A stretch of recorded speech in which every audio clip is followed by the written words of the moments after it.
শহরের আধার আকাশ বিদীর্ণ করে সাইরেনের বিকট শব্দ ছুটে আসছে পেছন থেকে। পুলিশের কালো গাড়ির সারি, মাঝে মিশে থাকা সন্ত্রাসীদের তীক্ষ্ণ দৃষ্টি, সমস্ত আক্রোশ নিবদ্ধ এক ব্যক্তির উপর, রিচার্ড কায়নাত। স্টিয়ারিং চেপে ধরল রিচার্ড, শিরদাঁড়া সোজা, চোখে নিষ্পৃহ দৃঢ়তা। স্টিয়ারিং চেপে ধরল রিচার্ড, শিরদাঁড়া সোজা, চোখে নিষ্প্রিয় দৃঢ়তা।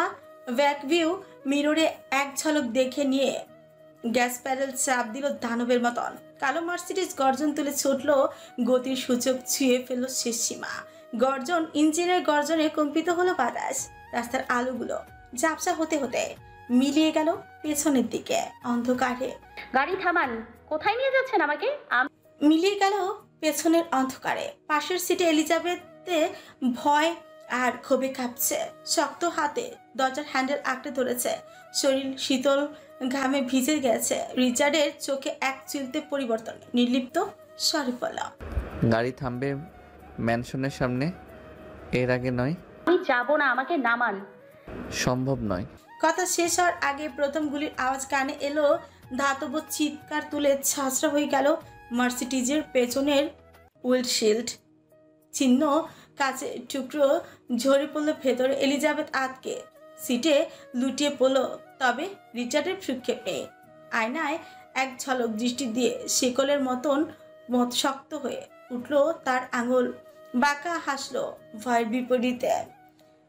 ওরা গুলি চালাচ্ছে, তবে আমিও নিয়ম মানছি না। স্পিডোমিটারের সূচক কাঁপতে কাঁপতে পৌঁছে গেল সর্বোচ্চ সীমায়।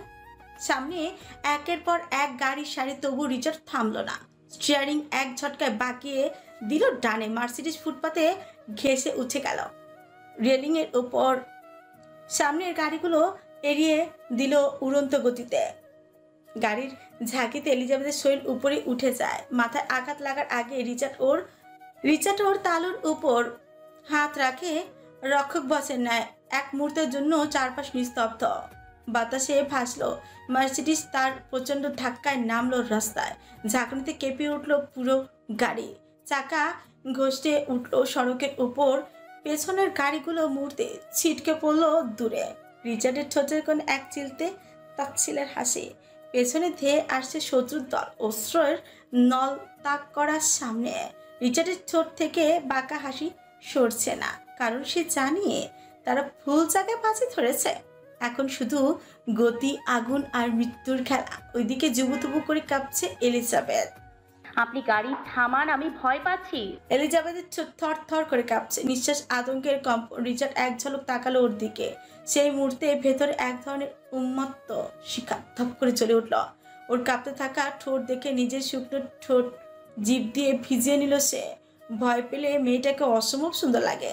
তার পেছনে যে মৃত্যু ধেয়ে আসছে, তবে সেদিকে একটু ভ্রুক্ষেপ নেই।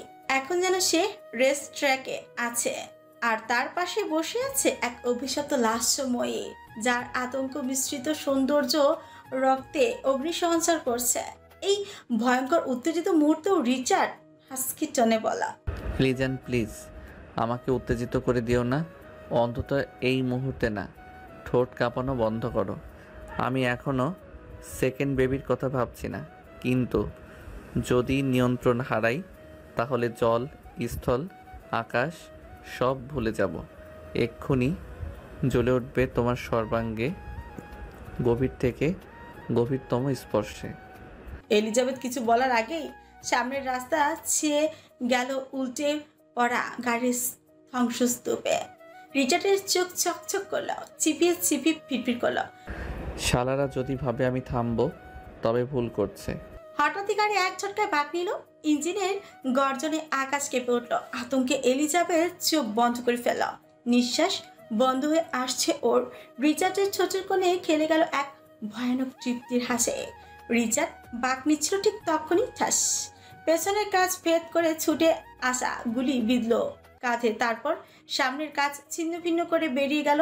তীব্র যন্ত্রণা। রিচার্ডের অভাব শক্ত হয়ে গেল, কিন্তু একটু দমে গেল না। গল গল করে রক্ত ছুটলো। এলিজাবেথ চিৎকার করে উঠল। কি জানি কি হলো ওর হঠাৎ। দাঁত দিয়ে হাতের বাঁধন ছিঁড়ে ফেলল। অতঃপর নিজের স্কার্ফ দিয়ে চেপে ধরো রক্তাক্ত জায়গাটা। রিচার্ড এক ঝলক তাকালো ওর দিকে। ওর চোখে আতঙ্ক, কিন্তু স্পর্শের দৃঢ়তা। মেয়েটা কাছে তার জন্য আবারও। রিচার্ডের রক্ত এবার মাথায় উঠল। সে বন্দুক তুলে নিল। চারপাশ থেকে ওদের ঘিরে ফেলেছে গাড়িগুলো। প্রতিটি জানালার আড়ালেই তাক করা বন্দুক, প্রতিটি ইঞ্জিনে গর্জে ওঠার প্রতিশ্রুতি। রিচার্ড গাড়ি অটো মোডে দিয়ে অর্ধেক শরীর বাইরে বের করে তারপর ঠাস ঠাস ঠাস গুলির শব্দে বিদীর্ণ হতে লাগলো রাতের বাতাস। একটা একটা করে গাড়ি ব্রেক ফেল করে বিস্ফোরিত হতে থাকলো। আগুনের শিখায় আলোকিত হলো অন্ধকার রাস্তা। উল্টে পড়া ধ্বংসস্তূপের মাঝে ওর প্রতিটি গুলি কারো না কারো শরীর ছিন্ন ভিন্ন করে দিচ্ছে।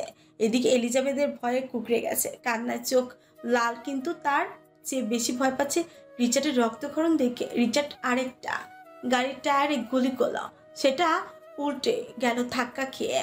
সে আবারও সিটে বসলো, স্টিয়ারিং এ চাপ দিল। ঠিক তখনই অপর পাশ থেকে ছুটে এলো একটা গাড়ি, প্রচন্ড ধাক্কা। এলিজাবেথের পাশের দরজা ছিটকে গেল খুলে। তীব্র ঝাঁকুনিতে শরীর বাইরে বেরিয়ে গেল ওর। বাতাসে উড়তে লাগলো চুল। চারপাশে যেন স্থির হয়ে গেল কয়েক মুহূর্তের জন্য। ও পাশে তাক করা বন্দুক। এলিজাবেথ চিৎকার করে উঠল। রেড। রিচার্ড চকিতে ফিরল ওর দিকে, স্টিয়ারিং ছেড়ে দিল এক ঝটকায়। বজ্রের মতো খপ করে ধরলো এলিজাবেথের হাত। মুহূর্তে এক টানে টেনে এনে আশ্রয় ফেলল নিজের বুকে। গাড়ির দরজা বন্ধ করার মুহূর্তেই ঠান্ডা চোখে দেখে নিল সেই মানুষটাকে, যার ধাক্কায় এলিজাবেথ মৃত্যুর কোল থেকে ফিরে এলো। রাগে শিরদাঁড়া টন টন করে উঠল। দু হাতে বন্দুক তুলে নিল রিচার্ড। ঠাস ঠাস ঠাস নিমিষে এই বন্দুকের ঝাঁঝরায় সেই লোকটার মাথায় উড়ে গেল। শরীর ধপ করে পড়ে রইল জ্বলন্ত গাড়ির উপর। রিচার্ডের বুকের ভেতর ধুকপুক করছে। এতক্ষণের এই টান টান মুহূর্ত। প্রথমবার ভয় পেয়েছে সে, কিন্তু নিজের জন্য নয়, ভয় পেয়েছে তার ভালোবাসার মানুষটার জন্য। এলিজাবেথকে আর সিটে বসিয়ে রাখলো না, সে নিজের কোলেই তুলে নিল। এক হাতে শক্ত করে কোমর চেপে ধরলো, আরেক হাতে স্টিয়ারিং এ চাপ দিল। এগিয়ে আসা গাড়িগুলোকে তোয়াক্কা না করেই একটা একটা করে উল্টে দিতেই থাকলো। পেছনে পড়ে থাকলো বিধ্বস্ত ধ্বংসাবশেষের শাড়ি। আগুনের শিখায় উজ্জ্বল হয়ে উঠল রাত। এখন আর ওদের থামানোর কেউ নেই। হঠাৎই কিছু মনে পড়তে রিচার্ড দ্রুত ফোন গাড়িতে ব্লুটুথ কানেক্ট করে নিল। স্ক্রিনে কল কানেক্টর সিগন্যাল আসতে ওপাশ থেকে নেজর উত্তেজিত কণ্ঠে ভেসে এলো। বস, আপনি ঠিক আছেন? ম্যাম, ইজ শি ওকে? রিচার্ডের কণ্ঠ তাদের থেকেও অস্থির শোনালো। আমি থাকতে ওর কি হবে? ড্যামেট, তোমরা কোথায়? Are you guys okay? Lucas যুক্ত গলায় বলল। ক্লারা আমাদের কৌশলে জ্যামে ফাঁসিয়ে দিয়েছে। চারিদিক থেকে গাড়ি ব্লক, নড়ার জায়গাও নেই। রিচার্ডের কাঁধের ক্ষত থেকে রক্ত গড়িয়ে পড়ছে। ব্যথার শরীর আস্তে আস্তে অসাড় হয়ে আসছে। তবুও সে সেসব আমলে না নিয়ে এলিজাবেথের মাথায় ঠোঁট ছোয়ালো, ভেতরে আতঙ্ক খানিকটা কমানোর জন্য। একটু আগের কয়েক সেকেন্ডের কথা মনে হলে এখনো বুকে তীব্র চাপ অনুভূত হয়। ড্রাগন টিমে অ্যালার্ট পাঠিয়েছো? ন্যাসো না কুচকালো। লুকাস ব্যাকসিট থেকে অস্ত্র বের করতে করতে বলা, ওফ বস, আপনিও না? কয়েকটা চুনোপুটির জন্য লোক ডাকতে হবে। এবার নিজ পায়ে মাঠে নামছি। আমাদের নিয়ে চিন্তা করবেন না, আপনার জন্য প্ল্যান 3 রেডি। রিচার্ড সামান্য হেসে উঠল। আব্বাস, আমার বাঘের বাচ্চারা। ন্যাসো হাসতে হাসতে বলা, ব্রেক আ লেগ বস। আপনার বিয়েতে থাকতে পারবো না, কিন্তু দোয়ার কমতি থাকবে না। ঠিক তখনই ওপাশ থেকে দরজা ভাঙার শব্দ ভেসে এলো। লুকাসের একটা লাথি যথেষ্ট ছিল। রিচার্ড লম্বা শ্বাস টেনে পড়ল। লোকা লিসেন, বি কেয়ারফুল মাই বয়েস, আমি তোমাদের হারাতে চাই না। আজ রাতে একসাথে পার্টি হবে বস। ওপাশ থেকে দুজনেই গাড়ি থেকে বেরিয়ে গেল। তাদের অস্ত্র তাক করে শিকারি বেছে নিল তৎক্ষণাৎ। পরক্ষণই ভেসে এলো গুলির শব্দ। রিচার্ড ফোন কেটে দিল। এলিজাবেথ এখনো শক্ত করে ধরে রেখেছে তার কাঁধ। রিচার্ড এক চিলতে হাসল। আজ রাত শেষ হওয়ার আগে ওদের দুনিয়া কেঁপে উঠবে। এলিজাবেথ ছোটবার জন্য মোছামুছি শুরু করলো। মোছামুছিতে রিচার্ডের শরীর ক্রমশ উত্তপ্ত হয়ে উঠেছিল। ওর প্রতিটি ছটফটানি যেন দাবানলের মতোই ছড়িয়ে পড়ছিল শিরায় শিরায়। রিচার্ড অনবরত শুকনো ঠোক গিলছিল, নিজের নিয়ন্ত্রণ ধরে রাখতে আপ্রাণ চেষ্টা চালিয়ে। বেগ হারিয়ে যখন সে ধীরগতিতে এলিজাবেথের ঠোঁটের দিকে এগোলো, এলিজাবেথ মুখ সরিয়ে নিল। ঘৃণা মিশ্রিত কঞ্চে বলে উঠল। রিচার্ড ছবি না আমায়। এক ভ্রু উঁচিয়ে তাকালো। ঠোঁটের কোণে এক রহস্যময় হাসি টানলো। ফিসফিস করে বলল, ছুবো না? না। একটুও না? এলিজাবেথ এবার মাথা নুয়ে ফেল, ঠোঁট শক্ত করে চেপে পড়ল। না। কোথাও না? রিচার্ড ঠোঁট কামড়ে হাসল, ওর কোমরে পেঁচানো হাত বাঁকিয়ে উদরে আরো শক্ত করে আঁকড়ে ধরল। তারপর ধীর গতিতে কাপড়ের ফাঁক গলে সরে গেল উন্মুক্ত উষ্ণতায়। এলিজাবেথের পায়ের তলানি শিরশির করে উঠল, শক্ত হাতটা ওর অন্তর্বেদী প্রদেশে আঁকা বাঁকা ভঙ্গিমায় বিচরণ করলো কিছুক্ষণ। অতঃপর রিচার্ড ওর রক্তজিত কানের লতির কাছে মুখ এনে ফিসফিস করে বলল, আমি ওখানে পৌঁছেছি বলেই কিন্তু ও এখানে এসেছিল। তারপর তাতে দাঁত চেপে হাতের অভিমুখ বদল করলে রিচার্ড। সাথে সাথেই এলিজাবেথ সন্ত্রস্ত হয়ে কেঁপে উঠে রিচার্ডের গলা খামচে ধরল। নিঃশ্বাস ভারী, এলোমেলো, বুকের গভীর থেকে উঠে আসছে হাহাকার, যেন দম বন্ধ এক ঘরের ভিতর আটকে আছে চিৎকার। শরীর জুড়ে ভয়ার্থ ঘাম, তার সাথে চুইয়ে পড়ছে উষ্ণ রক্ত। এলিজাবেথ ছুটছে প্রাণপণে, ছুটছে অন্ধকারের জঙ্গলের এবড়ো খেবড়ো পথ। ভেজা মাটির উপর পড়ে থাকছে তার পায়ের অস্পষ্ট চিহ্ন, দোয়ারে সাক্ষী হয়ে। শরীরতে লেগে থাকা বেল্টের আঘাত এখনো থকথকে, প্রতিটি নড়াচড়ায় যন্ত্রণার সুতোর মতন টান দিচ্ছে, কিন্তু থামা চলবে না, থামলেই শেষ। চারপাশে গাছের ছায়া, কালো রাতের মধ্যে আরো কালো, পাতার ফাঁকে ফাঁকে কোথাও কোথাও চাঁদের ফ্যাকাশে আলো, কিন্তু আশ্রয় নয়, যেন শীতল দৃষ্টিতে তাকিয়ে থাকা কোনো নিষ্প্রাণ দর্শক। মস্তিষ্ক, নিউরন, শ্রবণ ইন্দ্রিয় ঝাঁঝরা করে দিচ্ছে সেই কথাগুলো। পালা এলিজাবেথ, পালা। আজকে যদি তুই পালাতে পারিস তবে তোর মুক্তি এই নরক থেকে চিরদিনের জন্য। আর যদি আমি ধরতে পারি তোর রক্ত চুষে খাবে বন্দিত্ব। শিউ রয়েছে কানের মধ্যে। রিচার্ডের কণ্ঠস্বর এখনো বাজছে, ঠিক পেছন থেকে বলা কথা মনে হয় যেন ছায়ার মতো এখনো লেগে আছে ওর সাথে। আতঙ্কের ঝড় বুকের মধ্যে তাণ্ডব চালাচ্ছে। পালাতে হবে, যে করেই হোক পালাতে হবে। ধ্বংস পা বিভীষিকার এক অন্তহীন মরীচিকার থেকে বেরিয়ে আসতে হবে। হঠাৎ সেই ভয়াল কণ্ঠস্বর, পালা এলিজাবেথ, পালা। আজ যদি পিছনে তাকাস রাজার লৌহ মুষ্টি তোর গলা চেপে ধ্বংস করে দেবে। যদি পালাতে পারিস তো বাঁচবি, মুক্তি পাবি এই অভিশপ্ত রাজার কাছ থেকে। এলিজাবেথের শরীর ঝাঁকুনি দিল। শব্দ যেন কোথাও নেই, অথচ আছে। অরণ্যের নিস্তব্ধতায় কেবল তার তীব্র শ্বাসের প্রতিধ্বনি। ঘাড় ঘুরিয়ে তাকালো এদিক ওদিক, না, কেউ নেই। তাহলে কোথা থেকে আসছে এই ভয়াল কথাগুলো? আজ পিছনে তাকালেই ঘটবে তোমার সর্বনাশ। এলিজাবেথের বুক চিরে উঠল ফুপিয়ে কান্না। হাতের আঙুলগুলো জড়সড়, শরীর ঠান্ডা হয়ে আসছে, কিন্তু সময় নেই। ভয় তাকে থামতে দেবে না। আবার দৌড় দিল সে। রক্তাক্ত পা পেছনে ফেলে আসা অতীতের সাক্ষী রেখে ছুটে চলল গভীরে, আরো গভীর অন্ধকারে। ঝোপঝাপের কাঁটায় লেগে এলিজাবেথের কাঁধের অংশের কাপড় ছিঁড়ে যায়। ক্ষতস্থান থেকে লাল গাঢ় ফোঁটা ফোঁটা রক্ত চুইয়ে পড়েছে। ও ব্যথা টের পাচ্ছে, কিন্তু অনুভব করার সময় নেই। সামনে একটা রাস্তা দেখা যাচ্ছে। আশার আলো গতি বাড়িয়ে ছুটে যেতে লাগলো, কিন্তু ঠিক তখনই শক্ত এক জোড়া হাত কোমর পেঁচিয়ে দিল। বুকের ভেতরে শূন্যতা গিয়ে উঠলো। শরীরটা মুহূর্তের জন্য জমে গেল। নিঃশ্বাস আটকে আসে এলিজাবেথের। কারোর গরম নিঃশ্বাস ওর গলার কাছে লাগলো। কেউ একজন কানের ঠিক পাশে ফিসফিস করে বলল সেই চির পরিচিত ভারী কিশোরে, I will do anything to find you, my love. Nothing can stop me because you are mine and I take what's mine. You are my everything, Jan. শরীর শিউরে উঠল। এলিজাবেথ ভয়, আতঙ্ক আর এক অজানা অনুভূতি একযোগে বিস্ফোরণ ঘটল ওর মধ্যে। হুড়মুড়িয়ে কেঁদে ফেলল। একটা পরিচিত ছোঁয়া ওর উন্মুক্ত কাঁধ স্কার্ফ দিয়ে ঠেকে দিল। অতঃপর এলিজাবেথ অবাক হয়ে তাকানোর আগে সেই অস্তিত্ব আবারও আধারে মিলিয়ে গেল। এক মুহূর্তের জন্য এলিজাবেথ সেখানে স্থবির হয়ে দাঁড়িয়ে রইল। তারপর এক ধ্বংসস্তূপের মতো ঝুঁকড়ে কেঁদে ফেলল।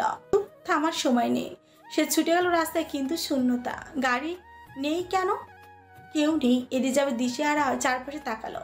চারিদিক নিস্তব্ধ, অন্ধকারে ঢাকা। ঠিক তখনই ওর চোখে পড়লো রাস্তার পাশে দাঁড়িয়ে থাকা এক বিশাল পরিত্যক্ত বিল্ডিং এর দিকে।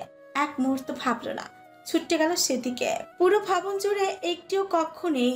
দেয়ালগুলো দীর্ঘ ও নির্জন, অথচ কোথাও প্রবেশের পথ নেই। এলিজাবেথ দিশেহারা হয়ে ছুটলো ছাদের দিকে, কিন্তু ভাগ্যের নিষ্ঠুরতম পরিহাস, ছাদেও কোনো দরজা নেই। এলিজাবেথ উন্মত্তের মতো এদিক সেদিক তাকালো। বাতাসে হালকা শিরশির শব্দ, রাতের আধারেও সময় স্তব্ধ হয়ে আছে। হঠাৎই পেছন থেকে ভারী পায়ের শব্দ কানে এলো। সেই শব্দে হৃৎপিণ্ড যেন এক মুহূর্ত থমকে গেল। এলিজাবেথ দ্রুত ছুটে গেল রেলিং এর কিনারে। ধীরে ধীরে ছায়ার আড়াল থেকে বেরিয়ে এলো রিচার্ড। চোখে মুখে হিংস্র শীতলতা, ধারালো চোয়ালে জমাট বাঁধা ক্রোধ। বাতাসে ওর ভারী কোট উঠছে। এলিজাবেথ উঠে দাঁড়ালো রেলিং এর উপর। না, একদম কাছে আসবেন না, একদম কাছে আসবেন না। এক কদমে এগোলেই আমি ঝাঁপ দিব। রিচার্ডের মুখে সামান্যতম উদ্বেগের রেখা নেই। ছোটের কোণে নিষ্ঠুর এক বাঁকা হাসি। ধীর পায়ে এগিয়ে যায় সে। এলিজাবেথের আর ভয় লাগলো না। মৃত্যু, যা এতদিন অজানা আশঙ্কা হয়েছিল, এখন এটাই একমাত্র মুক্তির পথ। চোখ বন্ধ করলো সে। হৃদয়ের গভীরে সর্বশেষ শ্বাস ছিল, তারপর ছাপ দিল শূন্যে। মৃত্যুর কোলে ঢলে পড়ার আগেই কালেমা পাঠ করে নেয় সে। তবে মৃত্যু তাকে গ্রহণের আগে এক অপ্রত্যাশিত শক্তি ওর হাত চেপে ধরল। এলিজাবেথ তাকালো উপরে। রিচার্ড রেলিংয়ের উপর ঝুঁকে ওর হাত শক্ত করে ধরে রেখেছে। বিশ্বাস করো, এই নরক পিশাচেরও কষ্ট হয়। না হয় সত্যি তোর হাত ছেড়ে দিতাম। এক ঝটকায় তুলে আনলো ওকে। মুহূর্তের ধাক্কা এলিজাবেথ ওর বুকের মধ্যেই পড়ে গেল। সাথে সাথে রিচার্ডের বুকে ঢলে পড়ল এলিজাবেথ। চেতনা ফিরতে নিজেকে শক্ত করে বাঁধা চেয়ার আবিষ্কার করলো এলিজাবেথ। বুকের নিচ থেকে হাঁটু পর্যন্ত সাদা তোয়ালে জড়ানো, বাকিটুকু উন্মুক্ত, যেখানে উদয়মান বেল্টের আঘাতে গভীর ক্ষত তৈরি হয়েছে। শরীরটা জ্বালা করছে, মাথাটা কেমন ছিমছিম করছে। আবছা দৃষ্টিতে চারপাশ তাকে বুঝতে পারলো এটা একটা স্টোর রুম। নিঃশ্বাস নিতে কষ্ট হচ্ছে, কারণ ঠোঁটের উপর শক্ত করে সিল দেওয়া টেপ। হঠাৎ দরজা খোলার শব্দ। রিচার্ড এসেছে। তাকে দেখা মাত্র গত রাতের দৃশ্য বিদ্যুৎ চমকের মতন মনের পর্দায় ফুটে উঠল। এলিজাবেথ রাগে ঘৃণায় রিচার্ডের মুখের উপর স্পষ্ট বলে দিয়েছিল, আমি তাকবীরকে ভালোবাসি। সে কথা শোনা মাত্র রিচার্ডের চোখে নেমে এসেছিল এক অন্ধকার ঝড়। নিজের সংযমের শেষ সীমাটুকু হারিয়ে ঝাঁপিয়ে পড়েছিল তার ওপর। তারপর যখন সেই নরপশু শান্ত হলো, তখন রক্তাক্ত এলিজাবেথকে দেখে শিউরে উঠেছিল নিচে। কাঁপা কাঁপা হাতে তাকে ছুঁয়ে নিজেকেই বলেছিল, অপরাধী, সাইকো, নরঘাতক। তাই তো মুক্ত করে দিয়েছিল ওকে। তবে এলিজাবেথ পারেনি মুক্ত হতে। হয়তো এটাই তার নিয়তি, এক অনিবার্য বন্ধন যেখান থেকে পালানো অসম্ভব।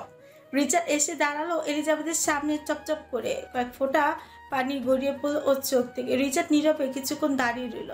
তারপর আলতো করে আঙুলের ডগা তুলে নিল সেই অশ্রু জল, ছুঁয়ে দিল নিজের ছোটে। কেঁপে উঠল এলিজাবেথ স্পর্শে।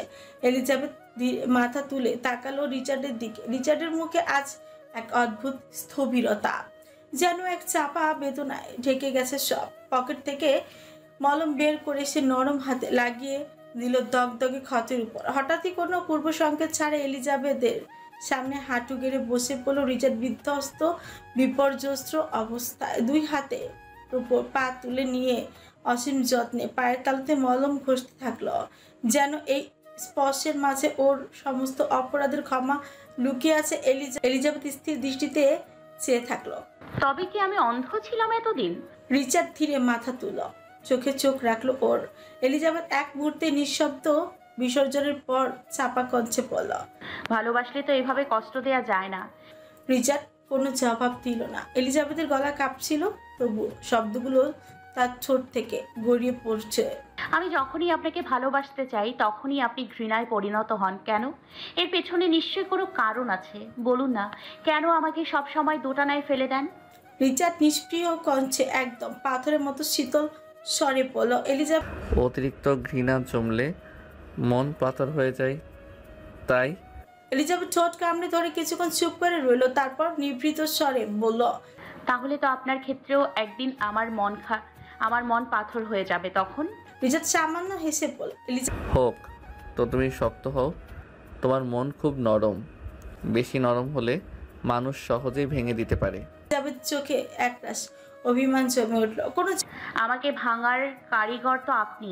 জবাব না দিয়ে রিচার্ড ওর পায়ের কাছে বসে পড়ল। এক হাতে আলতোভাবে উরুর উপর রাখলো ওর পা, কিন্তু স্পর্শের মধ্যে কোনো জোর ছিল না, ছিল শুধু স্থিরতা। নিঃশ্বাস চেপে বলল, গড়ার কারিগর। এক মুদ্রার যেমন দুই পিঠ থাকে, তেমনি আমার কাজেরও দুই দিক আছে। নিজেকে দেখো, কোনো পরিবর্তন টের পাচ্ছ? তুমি আজ কান্না করছো না, ঠান্ডা মাথায় পরিস্থিতি সামলাচ্ছ, আমার সাথে তাল মিলিয়ে কথা বলছো। পরে তো একদিন আপনিও আফসোস করবেন কেন আমাকে এত শক্ত বানালেন। আমি আফসোস করি না। করবেন। ভুল ধারণা। এলিজাবেথ দীর্ঘশ্বাস পেল। আমার সাথে হওয়া সকল অন্যায়ের প্রতিশোধ যদি আমি নেই। রিচার্ড হাসলো, সেই ঠান্ডা নিঃসঙ্গ হাসে। সেটাই তো চাই। সবচেয়ে বেশি অন্যায় তো আপনিই করেছেন। রিচার্ড এক মুহূর্ত চুপ করে রইল, তারপর খুব ধীর স্বরে বলতে যাচ্ছিল কথাটা তোমার যা শাস্তি দিতে ইচ্ছা করে দাও, তবুও। শেষ হওয়ার আগে এলিজাবেথ বলল। রিচার্ড তাহলে আমাকে যেতে দিন। কিছুক্ষণ চুপ আছে, তার কণ্ঠে সে চিরচেনা কঠোরতা নেই, কেমন যেন এক অদ্ভুত লুকানো অনুশোচনা মিশে আছে। গভীর ভারী স্বরে বলল, এত বড় শাস্তি আমি নিতে পারবো না। এলিজাবেথ ঠোঁট কামড়ে চোখ বুঝলো। মুক্তির কথা বলা যতটা সহজ, পাওয়া ততটাই অসম্ভব, এটা সে বুঝে গিয়েছে। রিচার্ড ধীরে স্থির ভঙ্গিতে উঠে দাঁড়ালো, একে একে খুলে দিল এলিজাবেথের হাতের পায়ের বাঁধন, সরিয়ে দিল মুখের চেপ, গভীর দৃষ্টিতে তাকিয়ে বলল, জানতে চাও সেই পরিত্যক্ত অতীত যা কেউ জানে না? এলিজাবেথ নীরবে ছিল, ওর চোখে এক মুহূর্ত পেরিয়ে বলল। হ্যাঁ। রিচার্ড ধীরে হাঁটু কেড়ে বসে এলিজাবেথের সামনে, তার ঠান্ডা অথচ বিস্ময়কর কোমলতায় তুলে নিল ওর হাত, নিজের গালে ছুঁয়ে দিয়ে বিবর্ণ স্বরে বলল, এখানে দাগটা দেখতে পাচ্ছ? এটা আমার প্রথম খুনের সাক্ষী। এলিজাবেথ তাকালো সে দগদগে ক্ষতে। কে ছিল? রিচার্ডের ঠোঁটের কোণে এক নিষ্ঠুর হাসির ছা খেলে গেল। আমার মা না, সরি, সেই নিকৃষ্ট মহিলার পরকীয়া প্রেমিক। ফ্যাল ফ্যাল করে তাকালো এলিজাবেথ রিচার্ডের দিকে, বুকের ভেতর যেন মোচড় খেল। রিচার্ড উঠে দাঁড়ায়, অভিব্যক্তি পাথর নেয়। পাস্ট অস just like the lyrics of the his song. অতীত, হৃদখান থেকে রিচার্ড কার্নাথর অভিশপ্ত অতীতের গল্প। চলুন শুনে আসি। তার অতীত ঠিক এই গানের কথার মতোই ছিল। আমি ভেঙে পড়েছিলাম ছোটবেলা থেকেই। আমার বিষণ্ণতাকে নিয়ে যাওয়া জনসাধারণের কাছে আমার কবিতা লেখা কয়েকজনের জন্য, যারা আমাকে দেখে আমাকে কাছে টেনে নিয়ে যায়, আমাকে কাঁপিয়ে তোলে, আমাকে অনুভব করে ব্যথা থেকে গান গায়, আমার বার্তা গ্রহণ করে, শিরা থেকে কথা বলে, মস্তিষ্ক থেকে আমার শিক্ষা, সৌন্দর্য দেখা, ব্যথা। তুমি আমাকে একজন করে তুলেছ, তুমি আমাকে একজন বিশ্বাসী করে তুলেছ। বিশ্বাসী অভাব মানুষকে কোথায় নিয়ে যেতে পারে তার কোনো সীমা পরিসীমা নেই। রিচার্ডের পরিবারও সেই কঠিন বাস্তবতার শিকার। তার বাবা মিস্টার রেয়ান রক্ষাঘাতে স্থবির হয়ে পড়ার পর সংসারের ভার যেন থমকে যায়, অন্য সংস্থানের পথ সংকীর্ণ হয়ে আসে, জীবন থেকে রং মুছে যেতে থাকে।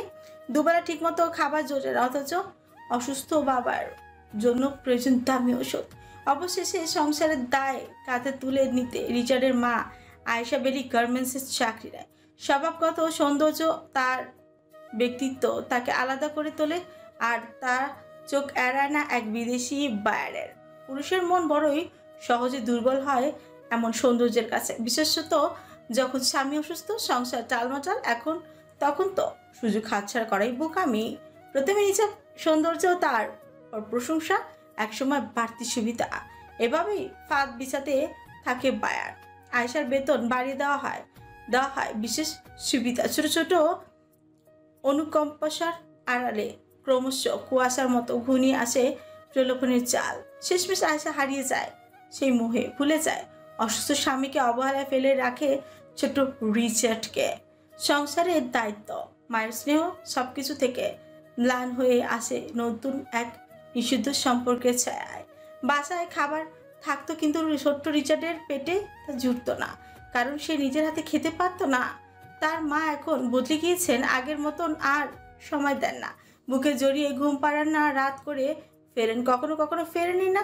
শিশুসুলভ কান্না, অভিমানের চাপা দীর্ঘশ্বাস কিছুই স্পর্শ করতো না তাকে। অযত্ন আর উপেক্ষার মধ্যে ধীরে ধীরে রিচার্ড শিখে নেয় একা বাঁচতে, নিজেই নিজের খাবার জোগাড় করে বাবার সেবা করতে শেখে। অথচ প্রজ্ঞাঘাতে নিস্তেজ রেয়ান সাহেব শুধু চুপচাপ চোখে জল ফেলত। স্ত্রীর এই বদলে যাওয়া তার চোখে ধরা পড়েছে অনেক আগে। স্ত্রী যে তার পরকীয়ার মতো ভয়ঙ্কর রোগে আসক্ত হয়েছে, কিন্তু করার মতোই কিছুই নেই। নিজের অসহায় শরীরের মতোই তাকে মেনে নিতে হয়, নিস্তব্ধ নিঃশব্দ এক পরাজয়।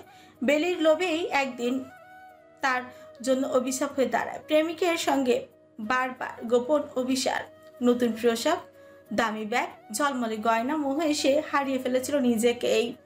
কিন্তু এক রাতে এক রিসোর্টে নিয়ে গিয়ে সেই প্রেমিক তাকে ছলনার ফাঁদে ফেলে।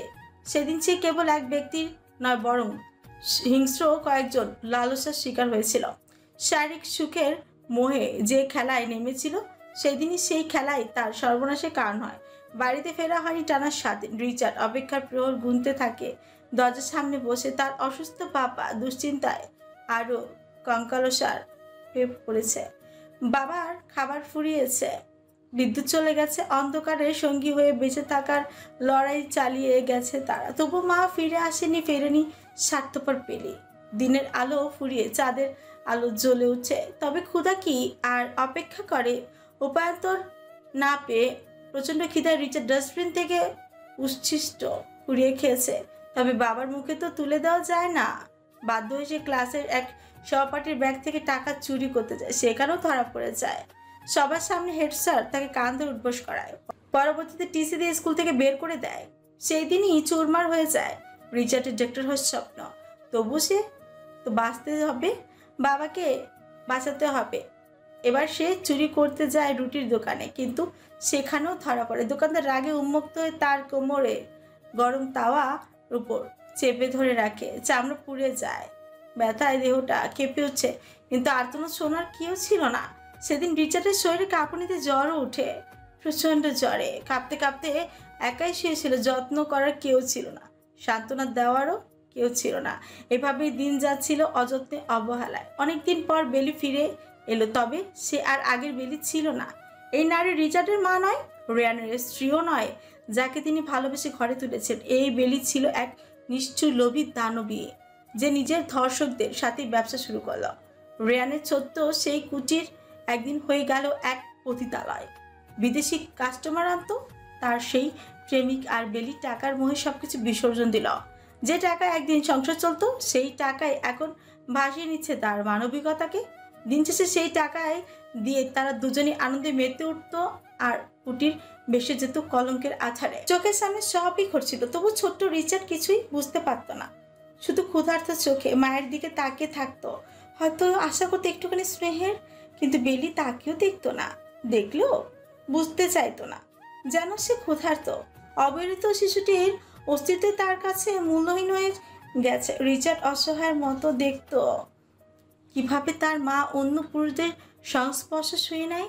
তার ক্ষুদ্র হৃদয় তা মেনে নিতে পারত না, চিৎকার করতো, কান্না গলা ফেটে যেত। তবুও তাকে একা বন্দি করে রাখা হতো অন্ধকার এক ঘরে। দরজা অনবরত থাকে, গলা শুকিয়ে যেত তার, কিন্তু কারো হৃদয় গলত না।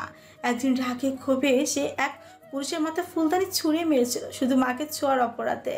কিন্তু শাস্তি হয়েছিল ভয়ঙ্কর। সেদিন তাকে আটকে রাখা হয় সেই অভিশপ্ত ঘরে, আর সেখানে যা ঘটেছিল তা কোনো শিশুর ভাগ্যে থাকা উচিত ছিল না।